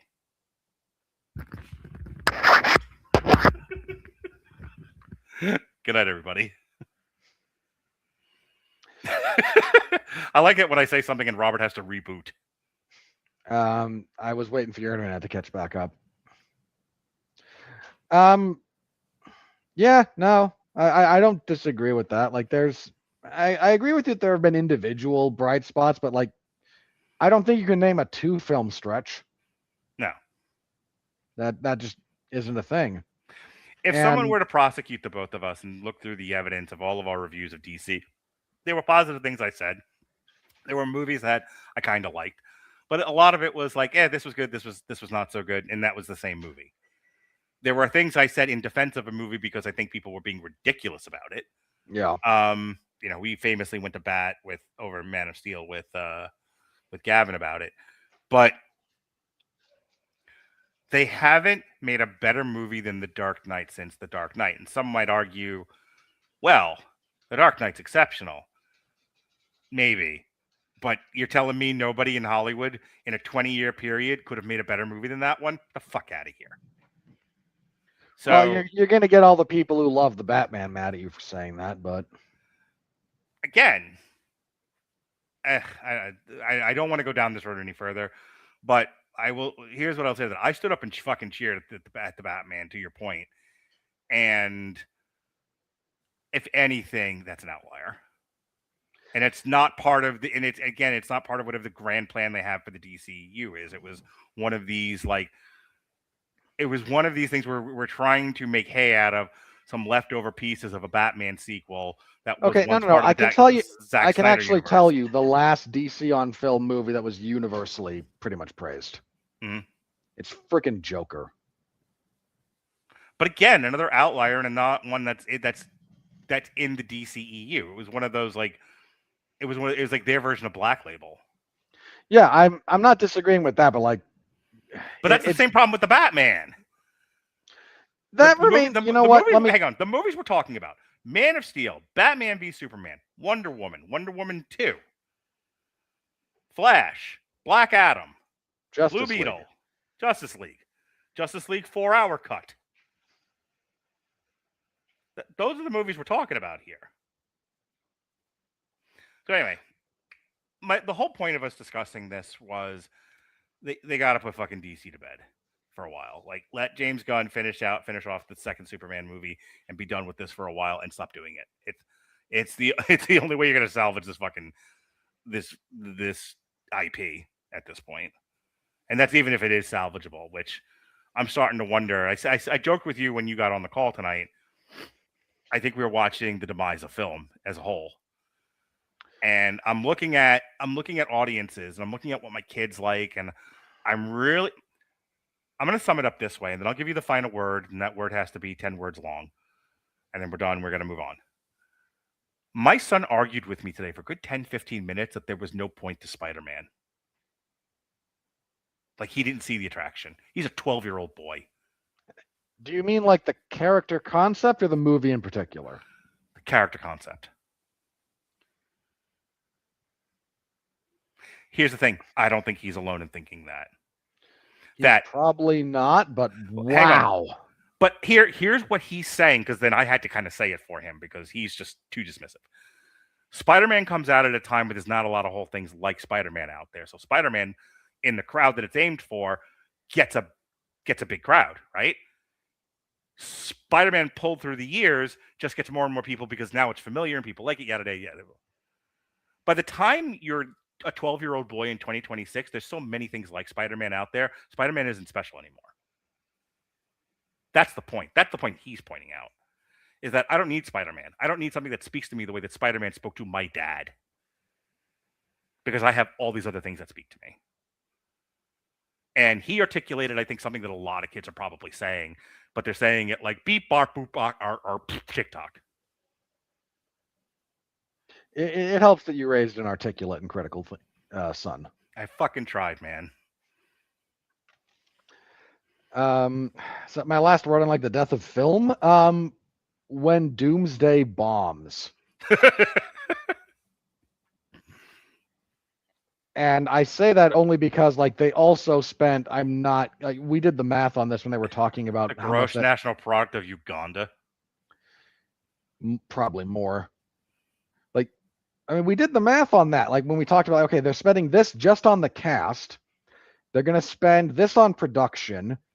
They're spending like $400 million on that thing before marketing.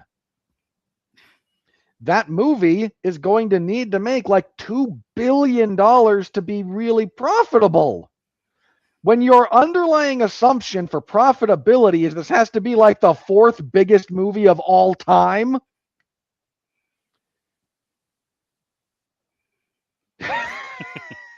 You are betting on a lot of fanboys. That's what they're doing. You're like, hey, 50-year-olds, do you remember those Fox X-Men movies you loved? Well, here they are. Yep. But also, hey, here's the Fox Fantastic Four. But here's the Fantastic Four that came out last year that nobody saw. Here's the other Fantastic Four. And here's the Thunderbolts. And here's those Marvel movies that you liked 6 years ago. Longer than that. Yeah. Anyway, the critical review.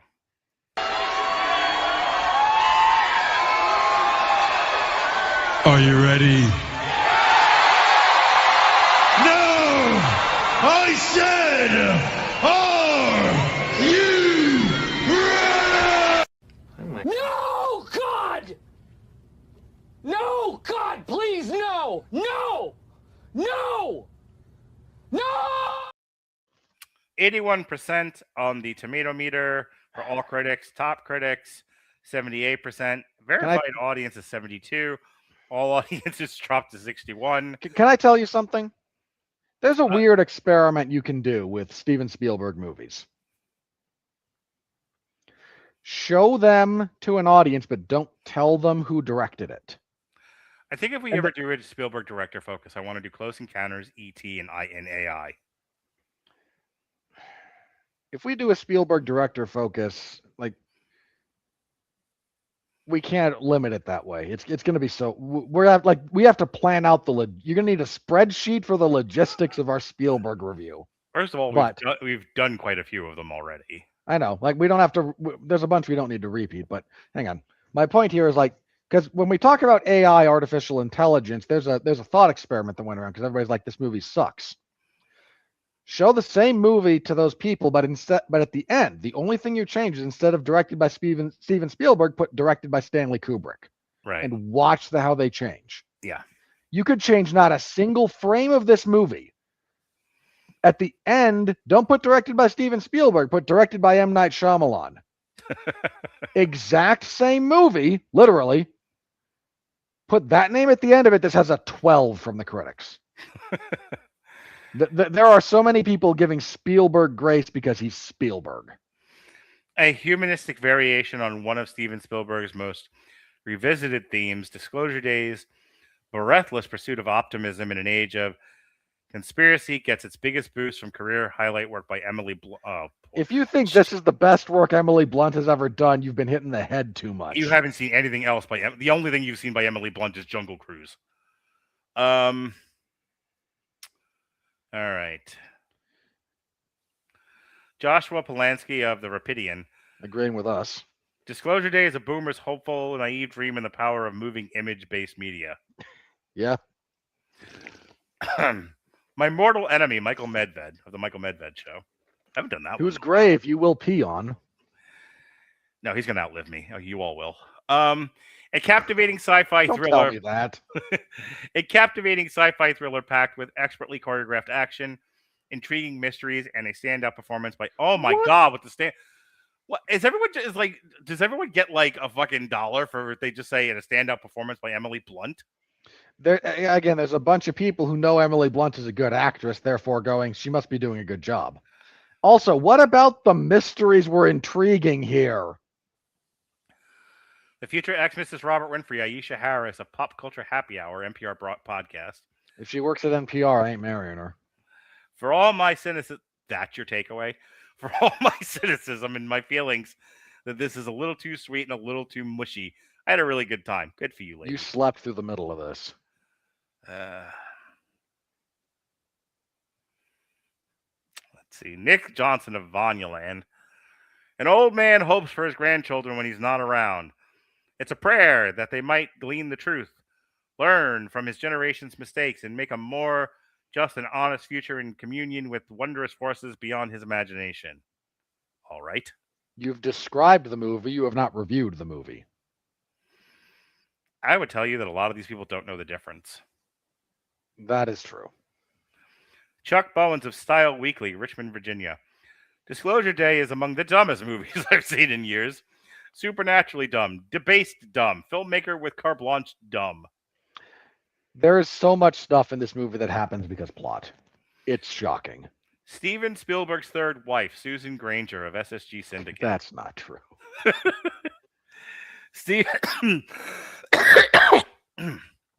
Steven Spielberg is not just a good storyteller, he's a great storyteller. Thanks, Susan. The number of people just committing hagiography here for Steven Spielberg. Like, why are you carrying water for this guy? I love his movies too, be honest. Let's see. The future ex-Mrs. Robert Winfrey, Sarah Vincent of Sarah G. Vincent Views.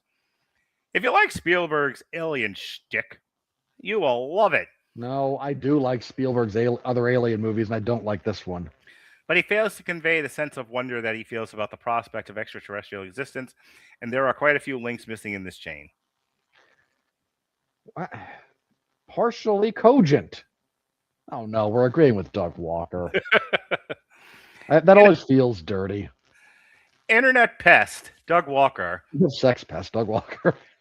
Internet sex. I wasn't sure, and I didn't want you to correct me. Internet sex pest, Doug Walker. Like a combination of Spielberg's past alien projects, all that's missing is the wonder. A little bit, yeah. Something's got lost in translation there. Rachel Wagner of Rachel Reviews YouTube had mixed feelings on this effort from Spielberg. Feels surprisingly small with a muddled message. Yeah, we mostly agreed with that. In fairness, the message is not super hard to discern. Black Robert Winfrey. You finally get to dust off that chestnut. Black Robert Winfrey returns to the podcast. National Review. Disclosure Day. For the record, Armand White is his government name. Oh yeah, I forgot to mention that. Armand White. You literally just said that like there's a guy who writes under the pen name of Black Robert Winfrey. God, I hope he changes his name to that. Um, Disclosure Day descends through dramatic rather than comic intervals into chase movie set pieces, yet it lacks an action movie sense of fun. Boy, the action in this is not very engaging. I like the train sequence. That's the closest one you get to it. Hey, he almost drives off a cliff at one point and then doesn't. Isn't that exciting? Rick Bentley of KGET TV, C+. So much of Disclosure Day is smoke and mirrors. That's a bad pull from your review, I'm going to assume. Jody Sirkin of Jordy Reviews It. This film goes beyond thrilling adventures for something much more profound about connection and understanding. The fuck you talking about, lady? What? No. The most important, outside of Lola Lamchop's future ex-Mrs. Robert Winfrey, Carla Hay of Culture Mix. How did we get to that point? Disclosure Day recycles some themes that are in other Steven Spielberg directed films about outer space phenomena. Although the movie often substitutes character development with chase scenes, it's suspenseful enough if you don't expect a masterpiece. It's good if you lower the bar. I was not expecting a masterpiece. I was expecting something more competent. This is Spielberg. Oh my God. Jeffrey Harris of 401mania.com. Spielberg proves he's still capable of constructing some exceptionally suspenseful and awe-inspiring sequences, especially in the latter half. You get the train sequence. That's it. That's the only thing I'll give you as being interesting here. Like, what else about any of this are you gonna remember?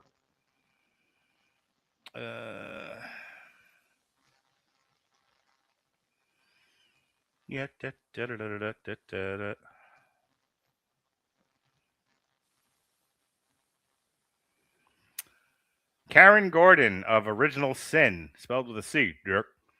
Spielberg gives us a vision of disclosure in a movie that blends action with belief that we're not alone. You wrote the back, like that's the inner jacket plot synopsis on a book. Gene Kaplan of Kaplan vs. Kaplan. Disclosure Day is an electrifying movie-going experience that only Steven Spielberg can deliver. Oh, get the fuck out of here, lady. This could have been made by anyone.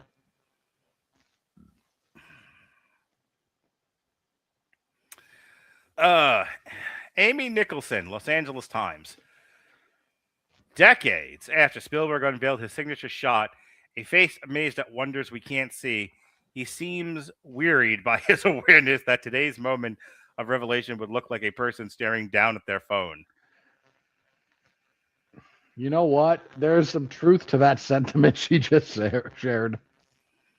Like that is a guy who does most of his work by getting people to look up and imagine. And your big finale is everyone looking down at a small screen. I'm looking for somebody specific, but I don't want to do this too much longer. So, all right. There he is. Oh yes. Moonrock, cosplaying as a human. Travis Hobson of Punch Drunk Critics. Disclosure Day, while far from perfect, is another one of those movies that is uniquely Spielberg, and we need him now more than ever. Hey, you know who never shows up anymore? Fat guy at the movies. I think we got rid of him. Well, then my new target is Travis Hobson. You should look up Kevin Carr and see if he's still doing this or if something happened to him, because we may have gotten rid of him. We may have bullied him off the internet. It's in a fucking psychiatric unit somewhere. Like, fat guy and a Mormon. Fat guy and a Mormon.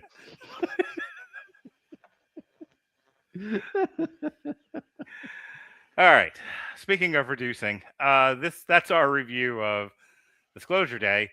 This Thursday, I will be reviewing The Newsroom Seasons 2 and 3. And if you're wondering why 2 seasons? Because the third season isn't really a season. It's basically the second. It's the second half of the second season. It just ties up all the loose ends. They did the same thing with like Treme, where they just did a truncated season. So it's only 6 episodes, but it just kind of ties up all the loose ends of the newsroom. So I didn't want to do a separate show for except that. the lingering mystery of why it sucks. A week. Are we doing anything Sunday? No, I have Father's Day. I promised my mother I wouldn't do stuff like this on days I'm seeing them. I gotta pee. So next week, Toy Story, and then the other part of our Pride Month, we're doing a Luca Guadagnino feature, After the Hunt, Queer, and I Am Love. I Am Love, Robert Winfrey. How are you? Well, while Mark is off expelling urine, I cover mixed martial arts and professional wrestling over at 411mania.com.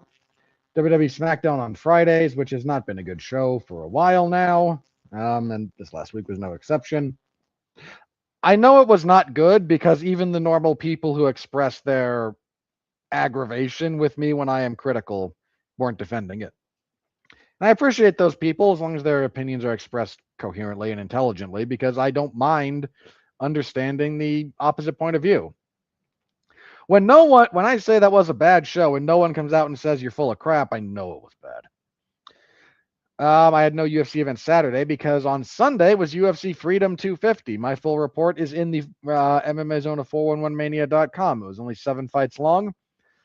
The whole event still took forever, but it was maybe the last time we will ever see the UFC do something interesting with pageantry, pomp, circumstance, and spectacle. Because they are allergic to any and all of those things when left to their own devices.